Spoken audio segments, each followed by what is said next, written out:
Welcome to Tea Talks, where young adult stories and church experience blend into a beautiful insight to inspire us. So grab a cup of tea, sit, relax, and enjoy while we spill the tea.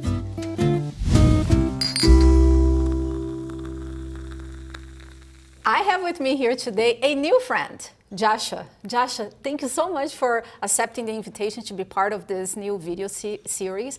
I am so happy that you're here. Thank you so much, and thank you for the invite, Pastor Chris. It really is an honor and a privilege to be here and be a part of the experience to help expand ideas around church and Christianity and those types of things. That's awesome.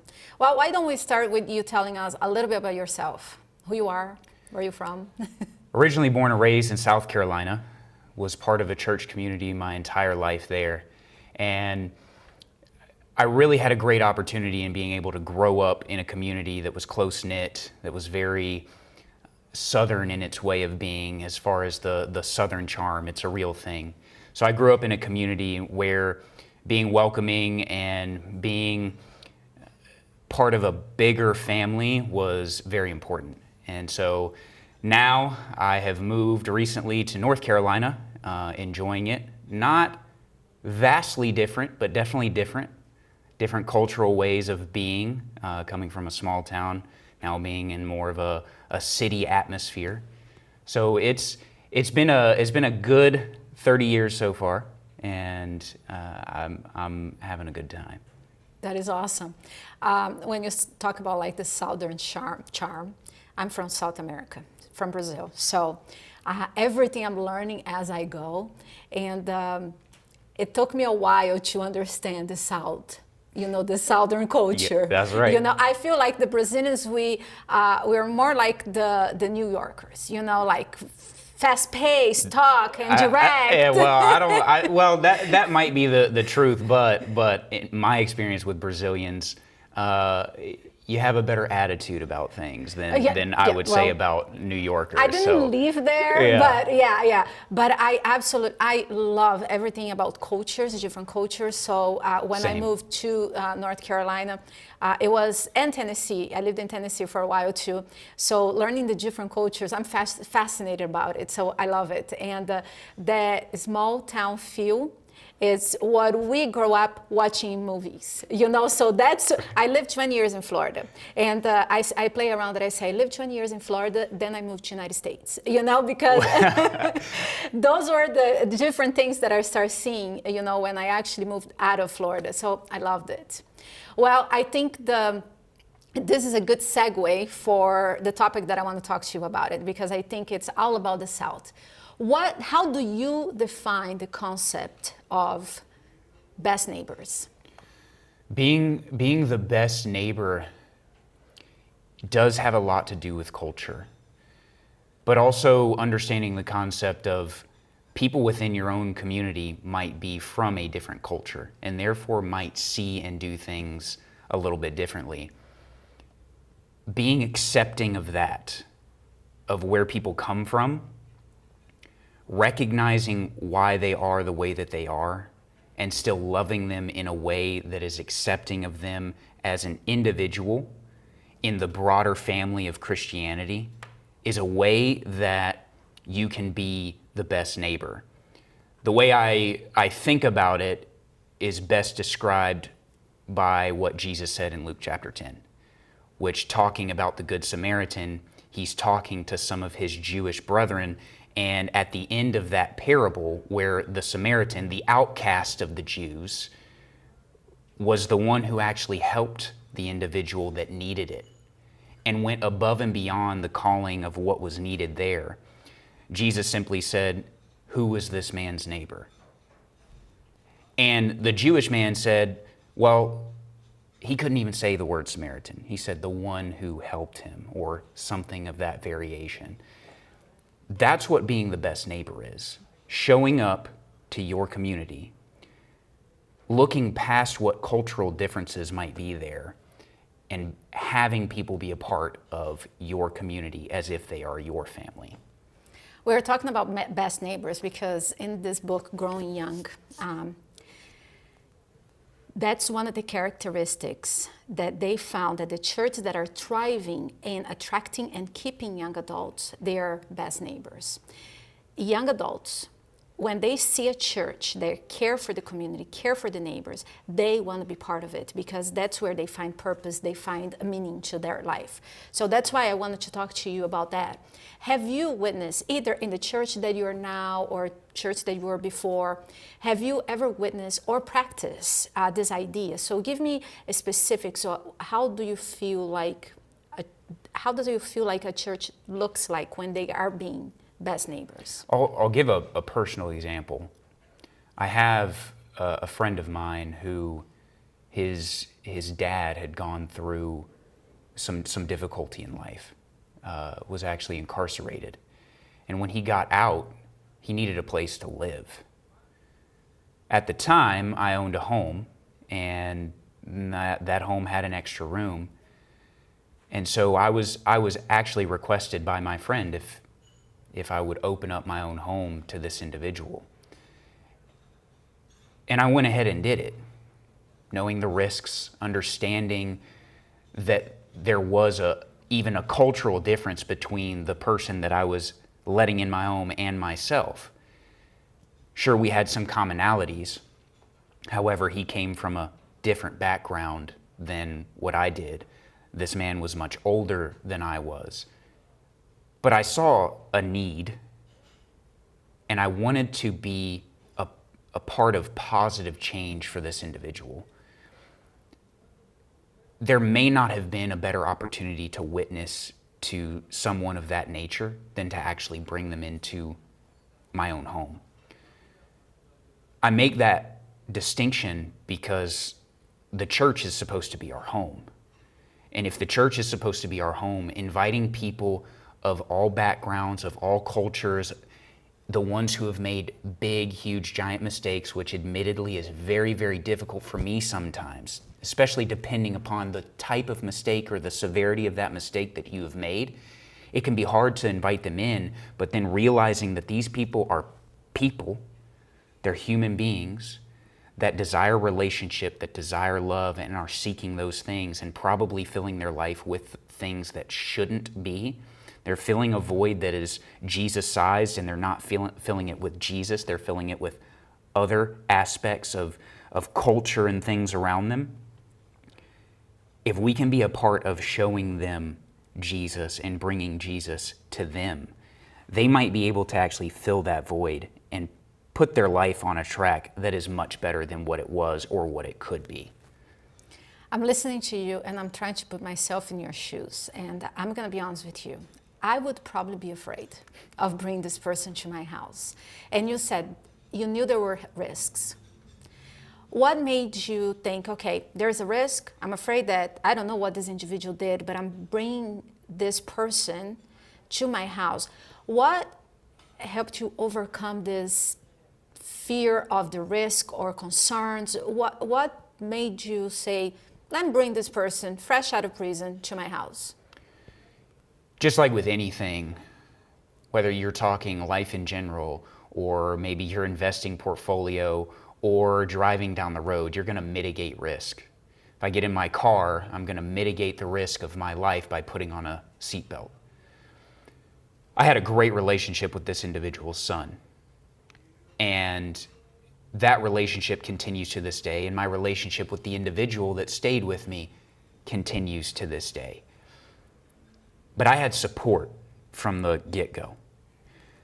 In a church community, for example, you're bringing people into your home, and you're trying to witness and bring them into the fold and have them understand that they are wanted and needed, but you also have support behind you and beside you and in front of you.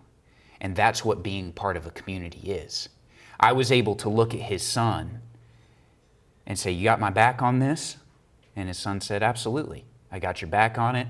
We will kind of play it by ear, but this is kind of what's needed. And if we can take this step, we can figure it out as we go. And sometimes that's how the church can operate too, if we decide to. It's difficult. It's difficult to bring people in that might change things or might change the way that we have to behave. but mitigating risk by understanding that you have people beside you, behind you, and in front of you to support you and this new individual or individuals coming in, that is very, very key. And I think we do ourselves a disservice. Been recently studying the concept of prayer and how that is integral in your Christian walk. Fervent prayer is so necessary because what we're doing is actually ascending to the throne of God and asking Him for help to accomplish a task that might be difficult for us to accomplish on our own. So whether or not the human beings next to us and behind us are helping, we always can go to the throne in order to receive a spiritual help that is limitless. You know what you made me think right now? The incredible risk that God took when He created free beings. You know, isn't it amazing how God gives us experiences that takes a risk just to show to us how much He loves us and the risk that He took to create beings that could just choose not to love Him. Yep. You know?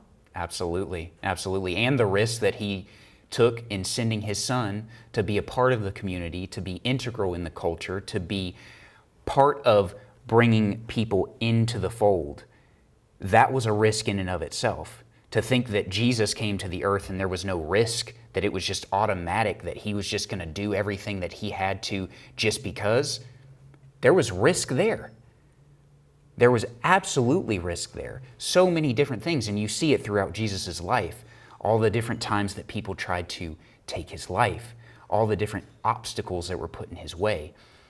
So there's this constant idea of risk that has been taken even by God Himself and understanding what the circumstances and outcomes could be, but also understanding that this is the best way to move forward.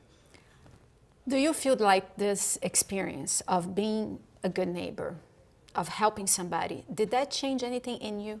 Absolutely. Life is not about you, the individual. I can't expect for the world to revolve around Josh. I can't expect for everything to go my way. And when you put yourself out in a way that you have to bring somebody else into your world, it's no longer just about you.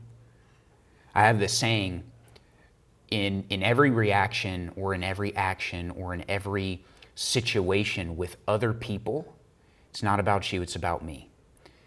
Now that might sound selfish, but what that actually means is it's not about what Pastor Chris does in the relationship and how she reacts. It's about how I react, because guess who I have control over? Me, not Pastor Chris. So however you show up to the relationship, I can't control. But how I show up to the relationship, I can. And this applies to any situation, any relationship that you show up to and have to interact with human beings. You can control you, and you can't control anybody else. And that's what these types of situations help me realize. What would you say, which kind of like it's obvious, but just get a little more into why is it important for young adults, for young people, to get involved and be best neighbors? I would say this is the everyday practice of what Jesus did on this earth. He was so outward that He would neglect even Himself in order to help other people. And I think that that's so important because Jesus had such a heart for individuals and for people that he would do anything for them. If you've participated in watching The Chosen, there's one episode, I think, in season 3, and Jesus is out there and he's healing everybody. And the whole episode just revolves around Jesus is out in this field and there's just lines and lines of people, and He's healing and helping and talking to and praying for all of these people. And all of the disciples are are going back and forth to the camp to eat and participate in these other things and play some games and all this kind of stuff, but they all start arguing about who's who and what's what and why. And the way that that episode ends is Jesus comes back, clearly exhausted from helping other people. And he looks at his disciples who are there arguing with each other, telling each other why each other have done the wrong thing. And Jesus says, I'm tired. Have a good night. And the first thing that he does is he gets in his little tent area and he starts praying. And it just, what that pictured for me, what that really grasped for me was Jesus' focus was not the wrongs of other people as much as it was the help that the other people needed. And that is so important. You want to be the best neighbor that you can be? Focus on what people need help with and not what they've done wrong. And I'm telling you, as a person who that's difficult to do sometimes, especially when people make mistakes under their own volition, under their own decisions, it can be hard to say, well, that's okay that you made the wrong decision. Let me just love you anyways, right? That's difficult sometimes. But that's not what we're called to do and be.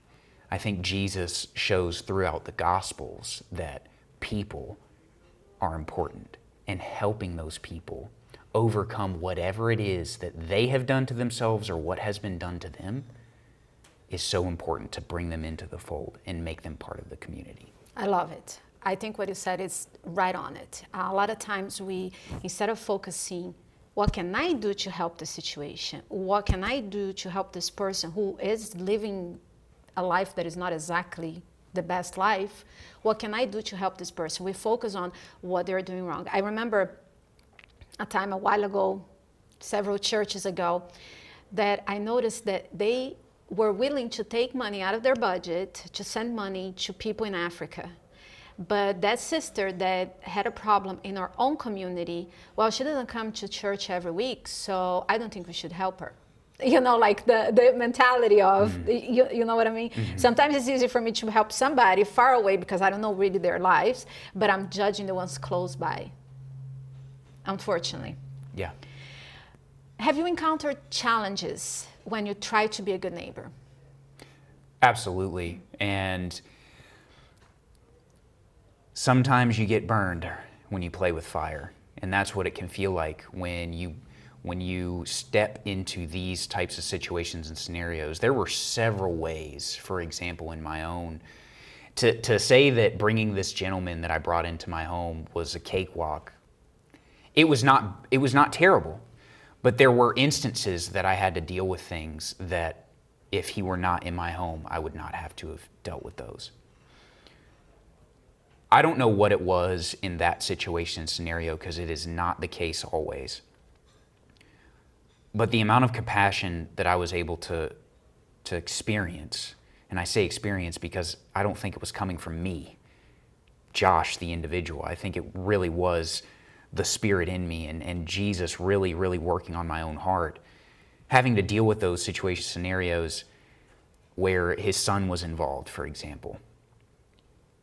They were difficult for his son because his son has had to deal with that his entire life. For me, I'm kind of a third party, and I was able to be compassionate, and I was able to show that compassion not only to him, but to also to his son. And that had impact. However, I've had other situations and scenarios where I've looked at it and said, this is the person's fault. They made this decision. They did this the wrong way. They should suffer the consequences. And I'm not one to let even my own self walk away from consequences because I feel that that's wrong. How can I get to a point where I can be more gracious to myself? Because it's going to be hard to be gracious to other people if I'm not gracious to my own self. And then when I'm extending that to other people, not being difficult towards them, being resentful towards them, being resentful towards the fact that Jesus has forgiven them, even though if they've done things that are 50 times worse than what I've ever done in my entire life. Getting there, the only answer that I know is a close, personal relationship with Jesus that is daily added to. Not weekly, not monthly, daily. And probably multiple times a day. If you and I, Pastor Chris, have a relationship and we talk once a week, that's pretty good, right? But if we talk every day, our relationship's going to be stronger. I'm going to know more about you. You're going to know more about me. The same applies with Jesus and the relationship that we're called to have with him, which is daily relationship. Just like you want to hang out with your best friend. I recently got married. I'm hanging out with my wife every day. Our relationship grows when we communicate with each other and we are with each other on a daily basis. And the same applies to Jesus. And that really, for me, is the answer towards how do I get better? How do I be more gracious to myself? How do I be more gracious to other people? And it's an actual relationship that is daily worked on with Jesus. Amen. I have one last question. What can churches, leaders of the church, what can they do to help young people to be best neighbors? Practice what they preach. And that's the same for us. If I'm going to be put in the realm of a young adult, I need to practice it too. I can't point my fingers at the old guys and say, hey, you need to practice this and you need to show me. I've got my own brain, my own capabilities, and I can also go and practice and learn these things. Which means then that instead of pointing my finger at the people who should be teaching me and who should have taught me, and where I come from, I got a lot of that. A lot of good representation of what a good neighbor is. And I'm very, very thankful for it. And today, being in a new community, I'm not going to be able to say there are some that do practice what they preach and they do a great job. And there are others who don't. And that's everywhere. Every church ever is going to have that. But instead of me pointing at them and saying, this is how you should do it, I'll just keep my fingers to myself and say, this is how I'm going to do it. And the way that I'm going to do it is practice my relationship and be intimate in my relationship with Jesus every day, so that way he's changing my own heart to help you, not even show you, but help you do it with me and make sure that they feel part of the same community that I'm trying to feel part of, so that way we can outreach to others and bring them into the fold. Josh, this has been a wonderful conversation. I loved getting to know you a little better. Thank you so much for joining us. And Absolutely. I hope we can do this again. Sure. Soon. Sure. Let's do it. Yes, Let's do it. Awesome. Absolutely. Thank you for joining Tea Talks.